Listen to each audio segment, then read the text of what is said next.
When do you think the Christmas story started? When do you think and where do you think the Christmas story started? The day Jesus came to this earth? Okay. Yeah. Anybody else? Any other answers? When the Godhead decided to create mankind, that is when the Christmas story started. Okay. God wanted to create man, right? Why did God want to create man? Because he was bored. Why did he want to create man? Was he so bored he wanted a toy to play with? Was it that? No, no. Father, Son, and the Holy Spirit were enjoying love, agape love. They were enjoying agape love that was overflowing. That was overflowing. They could not contain that love, okay? Even before anything was created, even before the worlds were formed, even before the plants and the seas and the earth was formed, there was God. In the beginning, God. In the beginning, there was God. Even before anything was there was God, and that was Father, Son, and the Holy Spirit. They were the triune family, and they were sharing the abundant and agape love. Okay, that love was overflowing, and that love became Zoe life. Okay, so they wanted to feed that life into mankind. Shall we read Genesis 2nd chapter, 20th verse? This may not sound like a Christmas verse, but still, we will go the Christmas story from that. Genesis 2, verse 20. So Adam gave names to all cattle, to the birds of the air, and to every beast of the field. But for Adam there was not found a helper comparable to him. Yes. Okay. So, can we read the last part of the verse once again? But for Adam there was not found a helper comparable to him. But for Adam, there was not found a helper comparable to him. So, what happened? God wanted to create mankind and feed the Zoe life into man. So, God created man. He fed life into man. Now, this man, Adam, has come into existence. So, he is given the authority and dominion over the earth. So, he has to tend the earth. He has to go around and tend the earth. So, this naming of all these animals and plants were given to Adam. So, Adam was asked to name all the so whatever you see on this earth is named by our forefather Adam. So he was naming all of them. See, this is a state where Adam was sinless. Okay. God created man in his likeness, in his image. Who was Adam's father? God was the father. Okay. He was Adam had whose DNA? God's DNA. So God was the father of Adam. Adam was the descendant of none other than our Father God. Who is Jesus Christ? Who is Jesus Christ? Son of God. Who is Adam now? Son of God. Okay, Jesus is also Son of God. Adam is also Son of God. Adam is now in his sinless state. He is given the responsibility of naming all the animals and he names them. I strongly believe the moment Adam named them, the being became that based on its name. When he called a lion became a lion. Okay, so this is how it should have been. So, this Adam in his sinless state was looking for a helper, was looking for a companion. Okay, this man was looking for a companion. Can you imagine? Jesus Christ also wanted a partner, a helper, a companion, and that is the church, which is you and me. Okay, the story did not start with Adam, but the story originally started with Jesus. The story started with Jesus. Now, Adam is looking for a companion. When the Godhead identified that mankind should be included in the triune family, they created man. They created man in flesh and wanted to include him in the triune family. Okay, so this man was created. This man was in a sinless state. He was in communion with God. He was interacting with God through his spirit. We say that we are created in the image of God and his likeness. What is the image of God? Is it our physical appearance? No. Then what is the image of God? What is the image of God? Our spirit. Okay, God is a spirit being. We shall worship our God in spirit and in truth. He is a spiritual being. So when God created man in his likeness and in his image, it is the spirit that was created like God. Okay, it is not our physical being, it is not our soul, but our spirit that was created like God. So when sin entered, when man doubted his identity, okay, when man who was created in God's image, when man who was created like God, who was the Son of God, he doubted his identity because a liar, because a serpent came and asked him, if you eat of this fruit, you shall not die, but you shall become like God. When he told that, what happened? What happened? Man believed the lie. Man believed the lie, and what did he do? He ate of the fruit. When he ate of the fruit, his spirit man died. Though his physical body did not die, what happened? His spirit man died. When his spirit man died, the connection between God and man got cut. So, would God have known that man would someday falter? When God created man, would he have known that man would someday falter? He definitely would have. God knows everything, okay? He is a all-knowing God. He knows everything. That is why we call Jesus the Lamb slain from the foundations of the world. We are time-bound, but God is not time-bound. We are time-bound. God is not time-bound. So even before he created Adam, even before he created the universe, he saw this day. He saw this day. So God knows our future. We may not know our future. We may be time bound, but God is not time bound. So when God created man, he knew that man would someday falter. He knew that Jesus Christ had to come to this world. He knew that Jesus Christ would have to give his life, sacrifice himself so that he can include mankind into the triune family. So when you're God, you don't have to have plan B. Okay, Jesus Christ was not God's plan B. Jesus Christ was the original plan of God. Okay, let me ask you a question. If man had not sinned, let's assume man did not listen to the devil, he did not eat of the fruit, what would have happened? He would have been happy. He wouldn't have lost his dominion. There wouldn't be sickness, curse, poverty, or death. There wouldn't be toil. He would have just talked things into existence. Everything is fine. But would Jesus Christ have come to this world? No? How many of you say no? Not needed?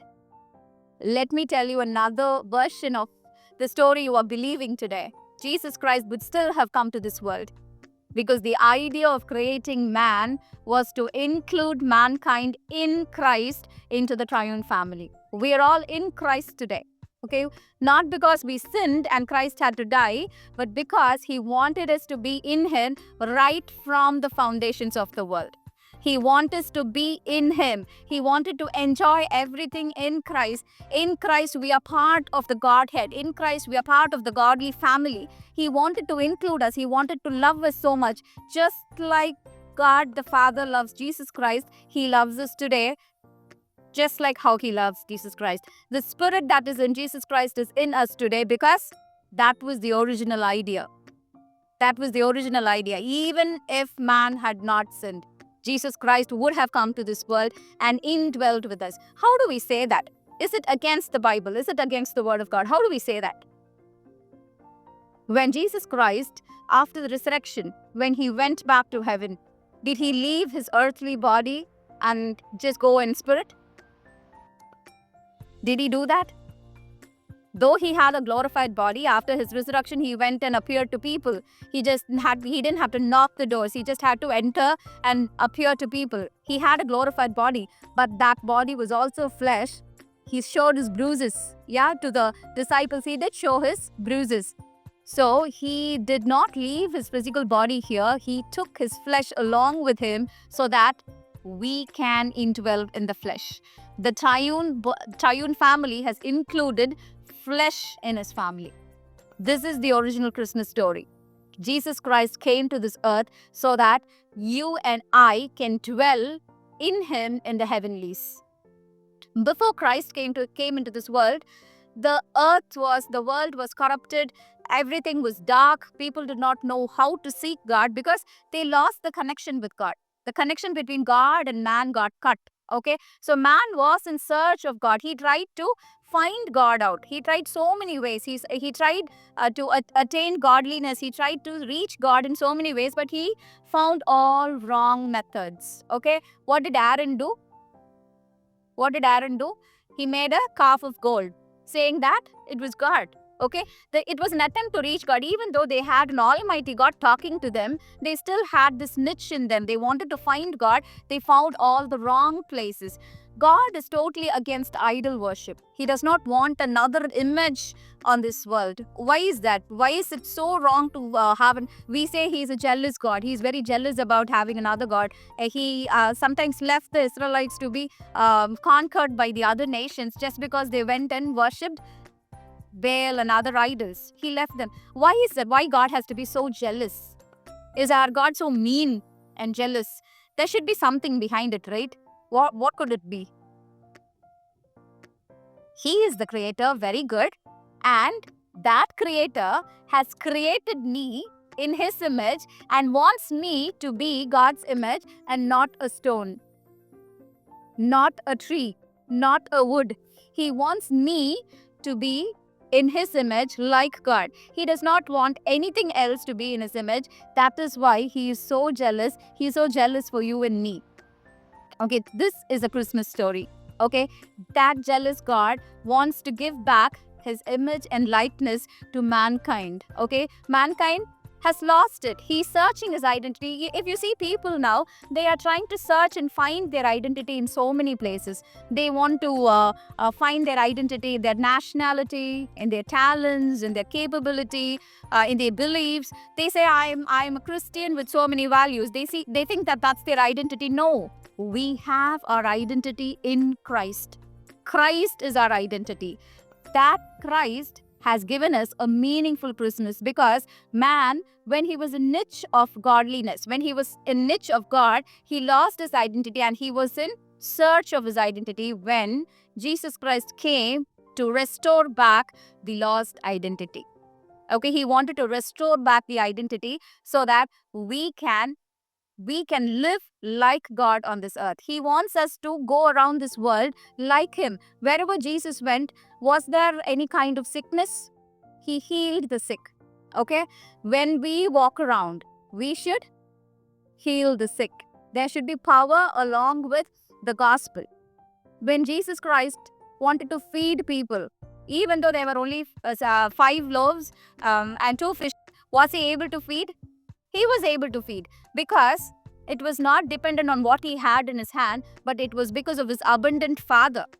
Okay, he had a relationship with the Father, and similarly, we have to operate like Jesus Christ. We are the sons of God on this earth. Okay, Jesus Christ came to demonstrate that to us. He wanted to demonstrate that you can live. See, Jesus Christ could have directly come as a young adult, right? He could have just ascended from heaven as a young adult and he could have been crucified and gone back. But that was not the idea. He wanted to live a life of man. He wanted to experience human life and he wanted to show and demonstrate that we can live like him. Whatever Jesus did is for us to know that we can. He even told, you can do more than me. You can do more than me. So just not what we see or hear, it is for us to do what Jesus Christ did on this earth. Unless and until we do that, the Christmas does not become meaningful. Christmas is meaningful only when the Christ in us is revealed. Unless and until the Christ is not birthed in us and he is not revealed through us, the Christmas does not make any sense. It is just not sharing and caring. No, that is for the world, people of the world. They know sharing and caring only. Okay, it is about, it's not about just showing love on that particular day. No, living a life like Christ is Christmas. Okay, so when Jesus Christ came to this earth, he came back to win back whatever was lost. What was lost? Identity was lost, authority was lost, dominion was lost, and people lived in death. Before Christ came into this world, there was no life.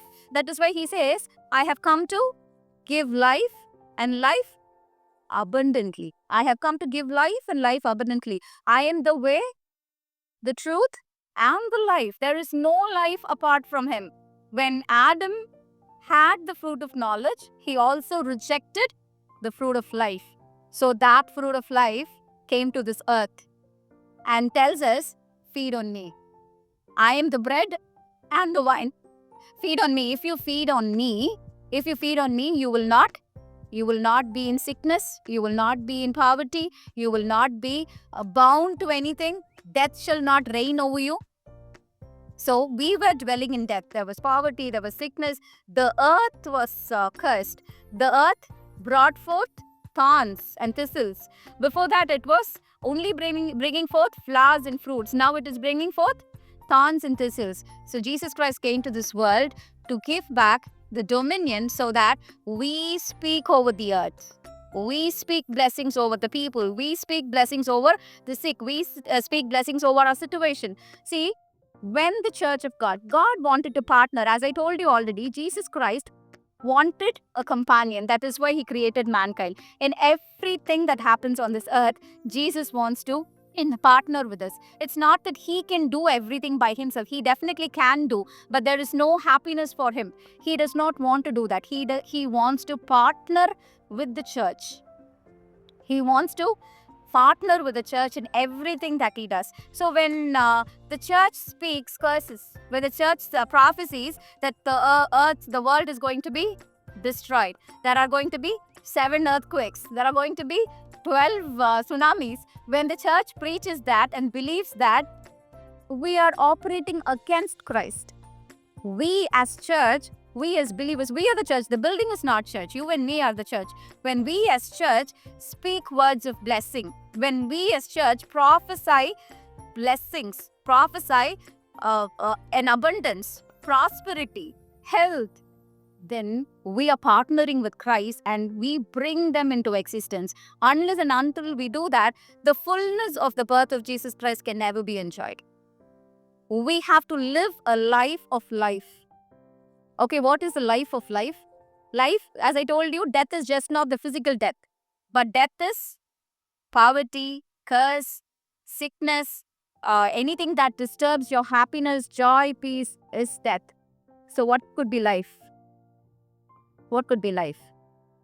Love, joy, peace, health, prosperity. All this is life. We not only God has redeemed us from the clutches of death, but He has redeemed us from the effects of death as well. Okay, so we shall celebrate a meaningful Christmas by knowing that Christ came to this world just not to be among us and just save us from our sins. That is the minor thing that He has done for us. He saved us from our sins, but that's not it. He has saved us from the clutches of death. He has given us a new life. We are crucified in Christ. Now we are a new creation. He has opened doors to the kingdom. We are supposed to live a kingdom life. We are supposed to live like the kings, the priests, and the princes. Are we living like that? Are we living like that? No, madam. That is easy, good to hear, but to live. But God intended that life. The more you speak of that life, the more you believe that life, God is taking you into the kingdom life. See, it is just not for you to enter the kingdom life, but for you to bring people to enjoy the kingdom life. Very sadly, I'm telling you, Christians, most of us, we know that God has saved us, but we do not know that God has a kingdom life for us in this earth. We believe life after death. We believe that God has built mansions for us, but do we know that God has made this earth for us? Earth is the palace, earth is the dominion given to mankind. It is given to us, but we failed to maintain, we fail to enjoy these earthly blessings just because we only want the heavenly blessings. This earth is made for mankind. God created earth for man. This earth has to be blessed through us. If you see the earth being destroyed, if you think politics is not going in a good shape, if you see media, if you think media is not good, if you think everything is corrupted, it is because you have not taken dominion. It is because we have not taken the authority in our hands. It is for us to take authority. This day, I'm telling you, let's celebrate a meaningful Christmas by celebrating the life of Jesus Christ through the life we live. Amen.